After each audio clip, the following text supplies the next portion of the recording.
John, I appreciate it. Like, part of the questions that I have, like the homework that I've done, I appreciate you go over there, gives me overview of what you're doing. Because I'm seeing some numbers on here that's not seen out when I figured it up. It's like, let me show you something. In the budget, in the budget report. In the budget report, you know, there's a lot of like here, you got the original. This is the original. Yeah, what we down to. Then from here, you got they took it so now.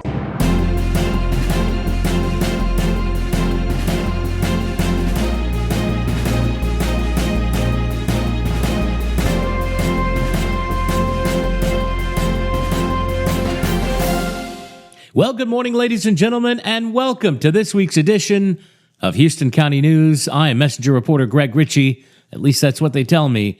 And we are at the end of a sweltering week. Boy, wasn't it hot last week? I mean, anytime the temperature's that far above my IQ, you know you got problems.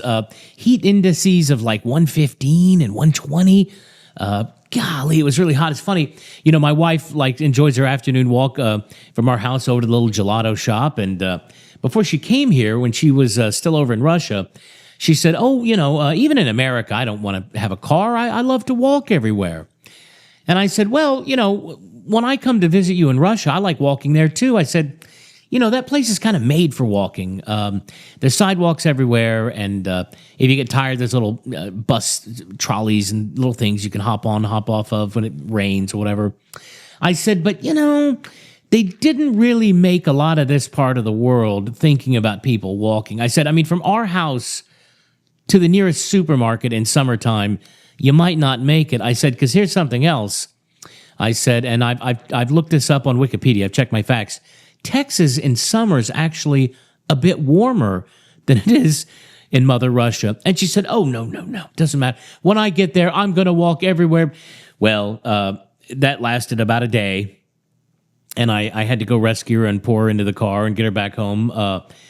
So we've been enjoying our little rides together now, where usually she would walk or ride a little bike. It has been sweltering. And, of course, we missed the big tropical storm, which a little bit of rain might have cooled us off a bit. But, you know, hey, we'll take that over any kind of rain. Folks, we got a fun show for you, a different show today. First of all, we're going to talk about the latest Crockett budget meeting. It was extremely interesting, but for all the reasons that the last one, it's just like the polar opposite. But I think you're going to find that kind of interesting. Also, data centers in space. Is that a real possibility? Is that something that could actually happen? Well, we're going to have a look at that. And also, all of our local schools starting again. Here we go. The summer goes by so fast these days. I hope it went by very slow for all you kids out there and you had a good time and got some rest in. And also National Night Out coming up next week. Anyway, we're going to get to all of that. Stay right there, and we will be right back. This week's Houston County News brought to you by Houston County Hot Tax Funds, supporting economic development and tourism in Houston County. By Darling Ingredients, supporting our local ag students and ag programs. By Houston County Electric Co-op, power for your way of life. By the City of Crockett, paradise in the Pines. By Davy Crockett Drug, legendary service from an old friend. And by Dr. Mike McLeod and the good people at Texas Family Doctor. Protecting nature starts by acting like nature, giving every end a new beginning. And at Darling Ingredients, that's exactly what we've been doing for over 140 years.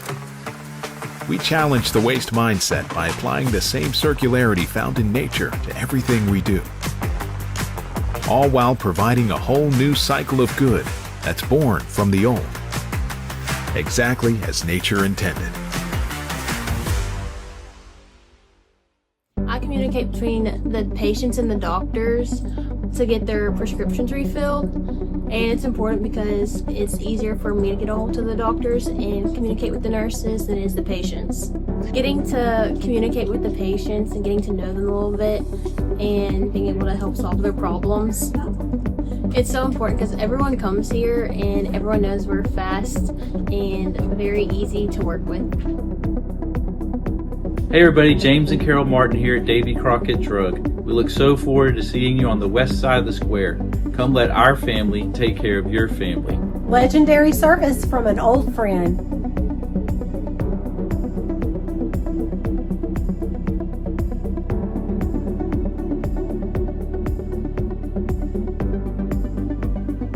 Well, it's that time again, and our local schools headed back to class here. Really, all of them within basically the next couple weeks. They've got some events coming up. Let's have a look at that now. And the first school that's going to be heading back, Latexo ISD, Monday, August the 3rd. And Latexo is going to run from 7:55 in the a.m. until 4:15 in the afternoon. The bus riders get out of there just a little bit before then. And right after that, August the 5th, Grapeland and Slocum head back to the classes. Let's take a look at what they've got going on. For Grapeland, registration actually begins 9 a.m. Wednesday, 29th. Just go into the high school office there and bring some proof of enrollment and that kind of thing. Community Prayer Week planned 6 p.m. Sunday, August the 2nd. They're going to kick that off at the Grapeland Junior High and inviting all families to participate in that. Later that night, Midnight Madness, 11:40 p.m. Got the football practice. Of course, the band will be there. The cheerleaders will be there. It's always a lot of fun. That's really the kind of the kickoff of the whole season. And Monday, August the 3rd, Meet the Teacher is going to kick off at 5:30. As long as your students are registered, you can pick up your class schedules there while you're at the Meet the Teacher event. Slocum also having their Meet the Teacher event, 5:30 to 7, Monday, August the 3rd. And district also going to have some free hot dogs in the PK to 8 cafeteria for students and parents. Sounds like a lot of fun. Thursday, August 6th, Kennard kicks off. Palestine kicks off a day after. Having a quick look at Kennard. Over at the primary school, they're kicking things off 7:15 a.m. for breakfast. But the actual class is going to kick off at 7:40. Hey, 7:45, if you're not in class, you're officially tardy, young man. Primary getting out, pre-K and kindergarten kids. Car riders going to get out at 3:45. First through fifth grade car riders, 3:50. Bus riders, 3:55. At the Kennard Junior High and High School, class are going to kick off at 7:15 a.m. With a bit of breakfast and whatnot, it looks like. Class is actually beginning 7:45. And class will get out for those students at 4 p.m. Kennard Meet the Teacher event, Tuesday, August the 4th. That's coming Tuesday here from 4 to 6 p.m. And then they'll hold their big Meet the Tigers from 6 to 7 that same evening. Now, a week after that, August the 10th, Crockett and Elkhart both starting classes on that day. Of course, there's some interesting information we want to talk about for Crockett especially, as they've announced some new times for this upcoming year. Early childhood and elementary starts at 7:40. They get out at 3:30. For the junior high and high school, they now kick off at 7:45 and run until 3:35. Now, you can also log on to the Crockett ISD parent portal, take care of all your student registration, the online registration. You can also go in to register at the school in person, but you got to call and make an appointment. And, of course, the district says get that done as soon as possible. Also, junior high and high school now have a clear bag policy. And this is something we've talked about a lot in the newspaper. I understand a lot of those backpacks and stuff are available at some of our local stores here in town. But, of course, I imagine most kids are going to want to order those online and get some, Spider-Man or whatever design they enjoy. But the clear bag policy is now a working reality starting August the 10th. For Elkhart ISD, registration kicking off this Tuesday, July 28th. Also have a parent portal. You can also go in and register at the school Monday through Thursday from 8 to 3:30. They can also answer your questions. Elkhart's got a district-wide Meet the Educators event and a supply drop-off. That's coming up Thursday, August the 6th. That's at 5 p.m., and they're going to be doing that at all of their campuses. Last but certainly not least, Love Lady. Going to be you Love Lady kids get a few extra days, squeeze a little more sunshine out of summer before you have to head back to class. Love Lady officially starting Wednesday, August the 12th. And of course, one thing to keep your eyes on here, folks, are the new UIL rules about heat and these heat indexes that they talk about. Now, this is obviously going to affect football most of all right now. Could affect some baseball and track and other things into the spring, but we really don't know how it's going to affect really a lot of things. Will cheerleaders be able to practice outside when it's so and so many degrees? Will normal gym classes, hey, kids, let's go, run around the track in normal gym, will they be able to do that when it's too hot? I think a lot of the school districts privately are telling us they're pretty much got all that worked out and figured out. We haven't heard officially what the official policies and guidelines will be. But that's something, certainly, if you've got kids in athletics or cheer or band, even some other things going on in a lot of our local schools, you might want to check in on that specifically, because some of the coaches are telling me, well, our practices are either going to have to start at 5 a.m. or 8 p.m. And so they're all trying to kind of scramble now and figure out a good plan to get those kids out of the heat, either indoors or out of those hottest parts of the day, and conform, I should say, with this new UIL standard. We'll be back. Your Houston County Electric Cooperative is in the final stages of its massive construction project in order to serve our members better. Our entry is now near the HCEC sign, where you'll find our drive-through window. Since 1939, HCEC has brought reliable energy to every corner of our area, supported by our members and our brave linemen working through the weather to keep the lights on. We are your Houston County Electric Co-op, providing power for your way of life. Hi, I'm Sales Tax Man from the city of Crockett. It has been decided I am too boring to appear in this commercial. Instead, here's the one you really want to see.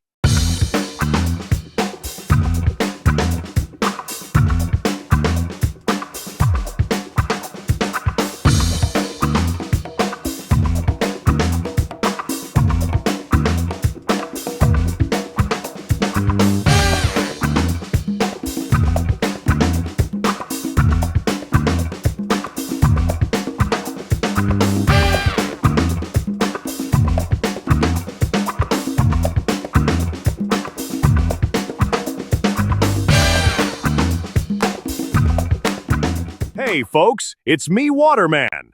I'm here to tell you how you can help the city of Crockett. Buy local whenever you can. When you buy local, you are supporting your neighbors and our local economy. But even buying at national stores here in Crockett gives the city sales tax revenue. But if you can't find what you need here locally, don't go to some crowded mall or store in another city. Online purchases help our city too. In fact, Amazon is our second biggest source of sales tax. That's how your everyday purchases can help our city with things like roads, and yes, with our water. Protect Crockett, our paradise in the pines. Stay in touch with your county government and get information about everything from law enforcement to the County Historical Commission. Visit co.houston.tx.us and get connected to Houston County. From tax and election information to updates from the county sheriff and local courts, you'll find contact numbers, addresses, and many of your questions answered right there on the website. From tax information to emergency management, click on co.houston.tx.us. Keep in touch with Houston County, first in Texas, first in our hearts. Well, folks, you may have seen our show a couple weeks ago. We talked about the recent Crockett City Council budget workshop, 4-hour-long extravaganza. Now, the latest one was only about an hour and a half, and that even had some sort of local business in there as well. Very quick. Attitudes seemed different. Some people seemed a little hesitant to speak as loud. Some people seemed a bit braver than we've seen them in earlier meetings to say their mind a little louder. I'm not going to say that our little show or anything had anything to do with that, but we were all pretty happy to see it. Now, the meeting got off. They made some plans for dates and different things, and they started talking about a cola. No, not the syrupy thing with bubbles you put on ice. Cost of living, right? It's a cost of living arrangement the adjustment, I should say, that a lot of companies, a lot of governments every year kind of matches inflation. Now, John Angerstein explained that the city of Crockett employees haven't seen one since 2002 was the last time they got an adjustment kind of to keep up with inflation. Well, yeah, I mean, let's be honest. Groceries, gasoline, the light bill, the city water bill. In fact, boy, you think about how much prices have gone up since 2022. And so basically he was saying, I want to give these employees an increase to help them fight inflation because they're basically losing money at this point. What I'm asking for tonight is to get approval on something called a cost of living adjustment, not a raise. In 2022, we did a salary study of our city, of all of our city employees. We had openings across the city. In public works, we had, I believe, 5 police officer positions open, and no one trying to fill those positions every time we would put out notices for hire. And it got to the point to where council said we need to prioritize this. We did a salary study of ourselves in comparison to many other cities of our like size in our region, in East Texas, not using Metroplex numbers or Houston numbers or anything like that. Since 2022, inflation has hit us by 12.5%, and we have not adjusted for it. We've maintained the same tax rate since 2022. We've maintained the same salary level since 2022. And so first of all, I want to propose to council that we address a cost of living adjustment to adjust for inflation. So I'm asking for 10% COLA across the board. And so Angerstein explained he would like this to be like a fixed dollar amount and not necessarily as a percentage, because he said, look, somebody that makes less money, a 10% raise, let's say, or whatever it turns out to be for them, is not going to be the same as somebody higher up.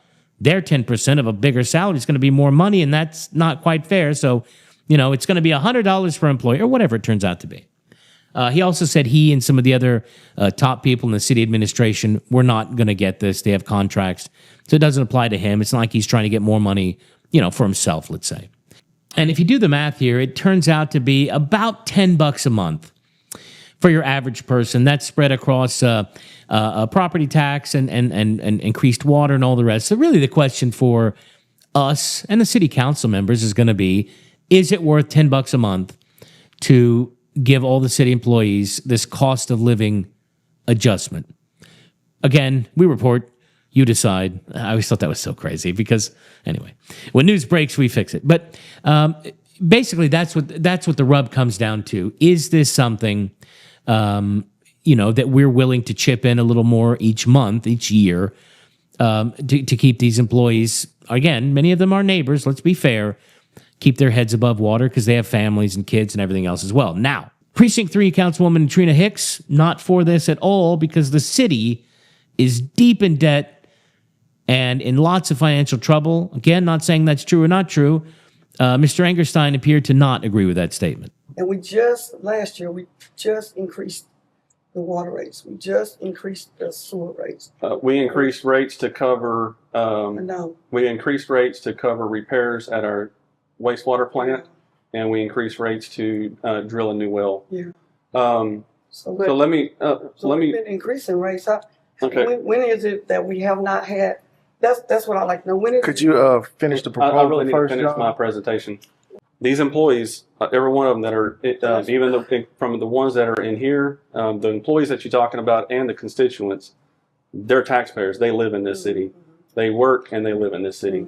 So that is estimated to impact the average homeowner in the city of Crockett by an annual impact of $75.71 a year to their tax bill for the city of Crockett. That 10% ask.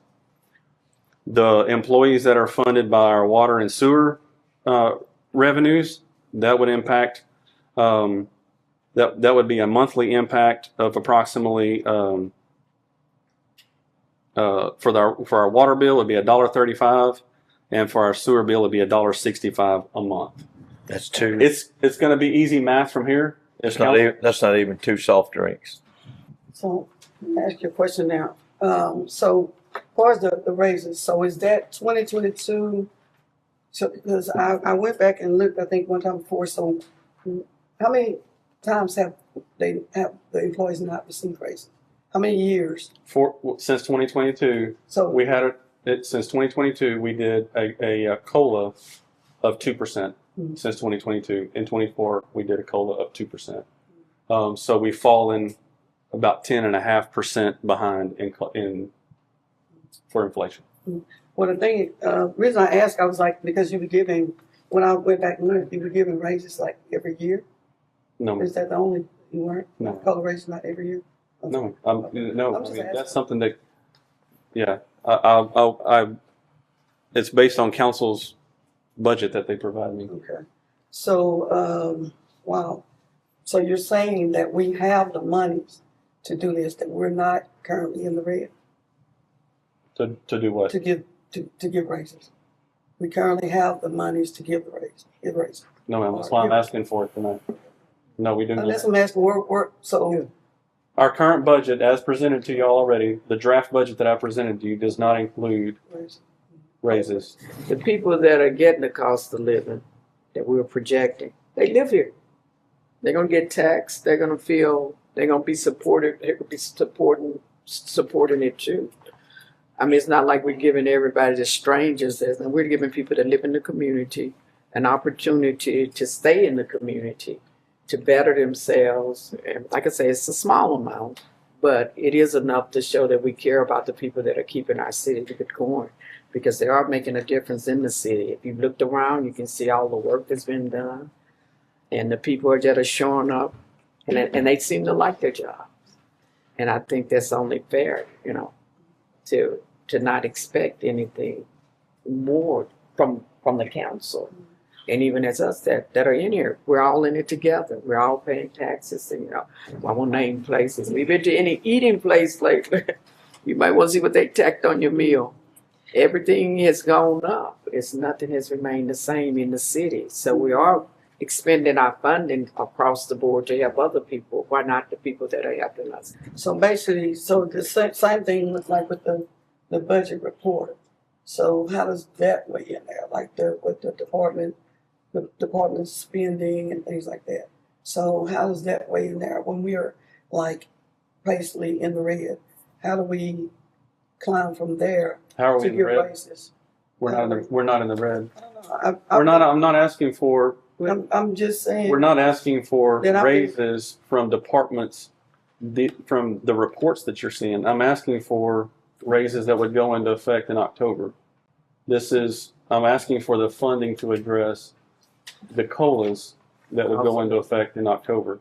But to talk about our budgets being in the red, they're not in the red. But that's not where the money comes from anyway. Okay. Now, you may remember we talked about this. There's the Texas 21 project. This is the idea of turning the 21 into a major thoroughfare, the 287 to a major thoroughfare throughout the state from like Beaumont to Amarillo. And Councilwoman Hicks argued very strongly that the city should pay the $2,500 a year and go to these conferences to have a voice. We have to have a voice.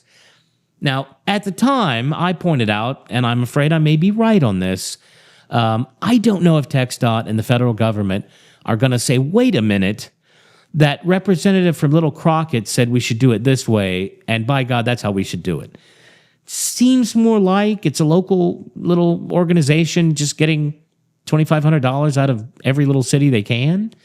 If this project even ever comes about, you're talking probably 20 years, maybe longer. But, in Ms. Hicks' defense, they give you a name badge. And sometimes it's got a lanyard, which is pretty cool. And you get a folder with your name on it. And you get to go to conferences and have a continental breakfast. And sometimes they have a gala dinner at night. Hudson Duran from Precinct 5 wasn't having any of it. And when Councilwoman Hicks started to push back on giving Crockett employees a cost of living adjustment, he minced no words. Are we still bringing in employees that we are hiring? Are we still bringing, y'all bring them to the, are we bringing them to the council to be approved? So we can add their salaries to the budget? No, I only hire an employee when there is money budgeted for an employee. I don't hire an employee that I don't have funding for. We're not creating any new positions. We don't create We fill positions that we already have funded, right? Right. Yes. If I don't have a position funded for it, then yes, ma'am, I would. So are you leaving any of the employees that were employees on the employee list so you can fill that position later? I don't have any openings. That's what I'm saying. If somebody's already has left the. If the employee has ceased employment. He said you couldn't hear. Oh, he said If they've ceased employment, are you keeping them on the roll or The position is still budgeted for, yes, ma'am. position still budgeted for? Okay. John, if I got a question real quick. Just doing some quick math. On all employees 10% COLA. If it was raised with the water bill and the sewer, $9.31. Is that about right? Yes. Per Pretty much. I mean $9.31. John, I was just gonna been doing some homework and kind of trying to look at the numbers and see what was real and what we could do. And I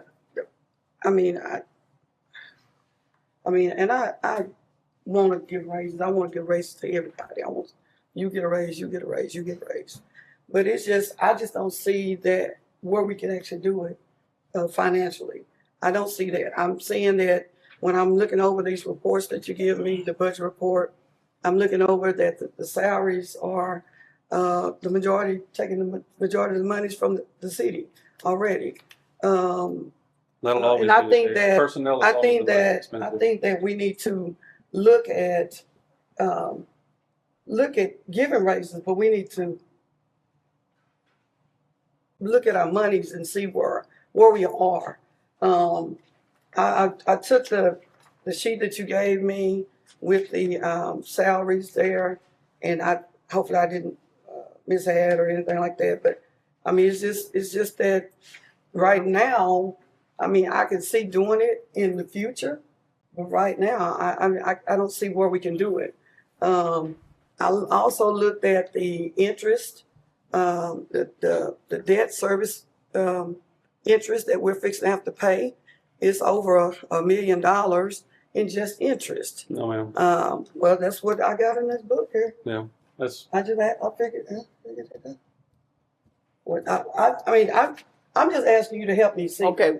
I've met with you, and I'll help you see it every time you meet with me. Let me just make a statement right here. But Okay, you're pulling numbers. Let me just explain. You've had a discussion with that. State your statement, but if he corrected, no, I mean going back and forth, it's not going to get it.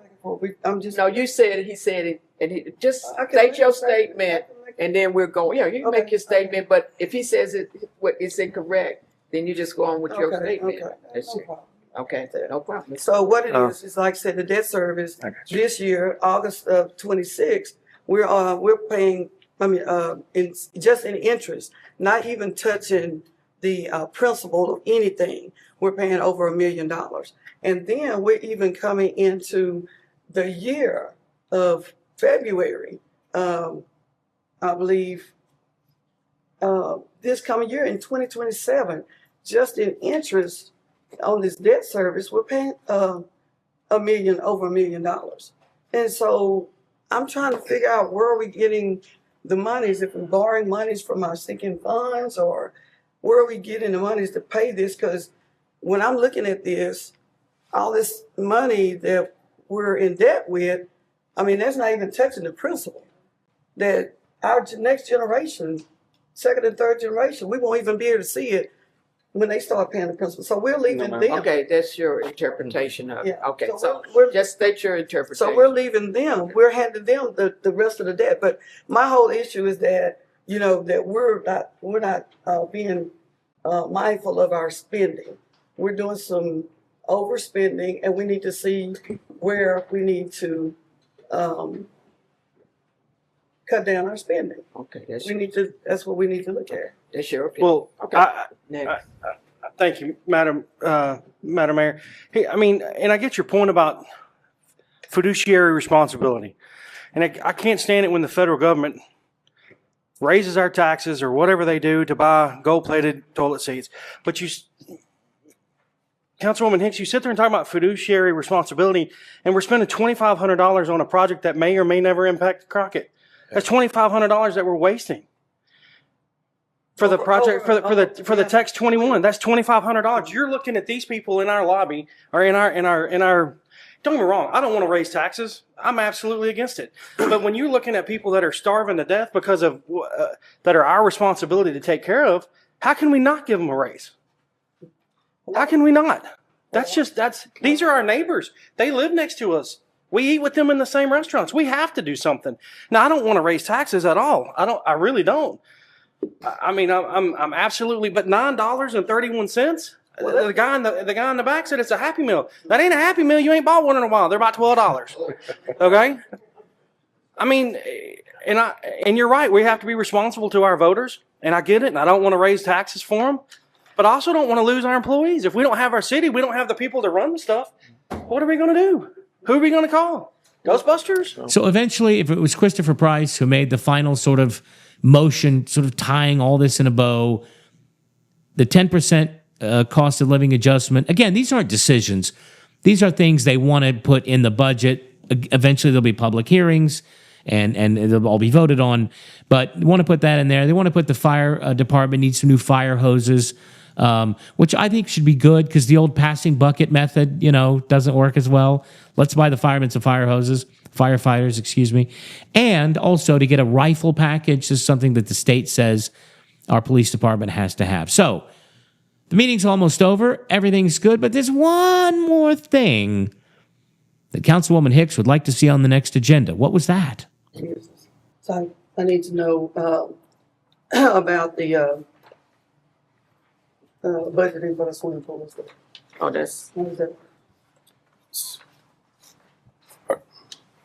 Do you want to bring this Yes, item, or yes. what are you talking about? I'm not sure. Are you wanting a new business item placed on the agenda, or what? For future agenda, is that what you're asking? I'm not understanding your question. Budgeting for the swimming pool. So to put Can't hear. that on budget. So I need to bring that back to the next meeting, or because Okay. Yeah, we'll just bring that back into the next meeting if that's something that you want to present in our draft budget. I motion that I move that we place the item of swimming pool to discuss on our next budget meeting or next meeting. Second your motion. Okay, it's been moved in second. All in favor? Opposed? Motion carried. She wants to bring the swimming pool into our budget discussion at our next meeting. Now, folks, here's where we come to the rub. And I suspect, I don't know, I suspect that a lot of Councilwoman Hicks' attempts to cut the budget are more to make room for a swimming pool than anything else. I think for many reasons. First of all, I think she promised her voters, you put me in, I'll get you a swimming pool. Number two, I understand the desire for one. I do. If you're growing up and your parents, don't have the money to send you off to camp, and you can't take private piano lessons over the summer, you sit at home and you play on your phone, and you walk over to grandma's house for lunch every once in a while, and you sit on a couch and watch. You don't do a lot. And would a swimming pool add something to a life like that, especially in the summertime? Well, yes. So I get it. That part I get. I'm going to flatter myself and say I'm okay with being able to put myself in someone else's shoes and sort of understand their predicament and their way of viewing things. Yeah, I'm down with that. The problems, though, mount afterwards. Most, if not all, but I'll say not even most, we'll say several local swimming pools in our area are really struggling. it's hard to get qualified people. And you have to have people there, lifeguards. You can't let a baby in that pool drown. You got to have somebody that's not only there for safety, but there to keep order, stop roughhousing, don't dive off the chair, get that glass bottle out of here, whatever it is. Then there's just the upkeep and the maintenance, just the chemicals that have to go into it. Somebody has to check those pH levels all the time. It's expensive enough if I don't have a pool, but when we grew up, we had a above ground pool. My dad was always buying chlorine tablets and I don't even know what else. You have to have a fence around it. You can't just have somebody, wander in, a blind man walking to the park and down he goes in the pool. And one of the biggest expenses people don't think about is insurance. What if something happens? And you've got to keep that place immaculate. Somebody drives by and throws a glass bottle over the fence of the swimming pool. Now you've got broken glass. The kiddos run in the next morning. They're cutting up their... So this is an immense undertaking that I don't know if the city can actually afford, because building the thing is not going to be cheap, but that's not the real cost. You have to have certified lifeguards. You have to have security. You have to have people to clean it, people to come and check the pH levels into this level, into that level. You can't have kids coming out, blood exploding from their eyes because there's too much chlorine, which would be terrifying. But, I think that this hill is one that Councilwoman Hicks is very happy to sort of die on, theoretically. I'm sticking to my guns. We must have a swimming pool. But I think eventually the numbers are going to eat that away, which is sad. I think it would be nice if we had a little community pool. I worry, at times it might attract people who you think, stop. You're giving all the rest of us a bad name. Just go home already. But we can't let a few bad apples spoil the barrel, as they say. So I'm hoping that maybe they'll find some money for that someday. I think if you're looking at losing maybe half your police force to area agencies over lack of funds, a swimming pool seems like a very, very large thing to do instead of giving the cops more money. But hey, that's just my opinion. What do I know?